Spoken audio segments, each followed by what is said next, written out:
साक्षी बेटा, अभी आप मंच पर होंगे और आपने बहुत से हमारे विद्यालय के आदरणीय प्रभारी प्रधानाध्यापक ने इस पत्रिका से आपको सम्मानित किया है और 50 रुपये पुरस्कार के रूप में दिए हैं।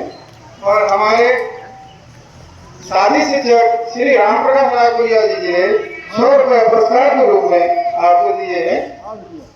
और हमारे बीच में गाँव के अतिथि जी आए हैं जावेद साहब।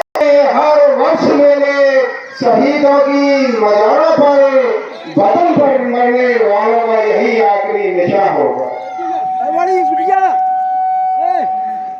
साथी अगर घर पहुंच सको तो, साथी अगर घर पहुंच सको तो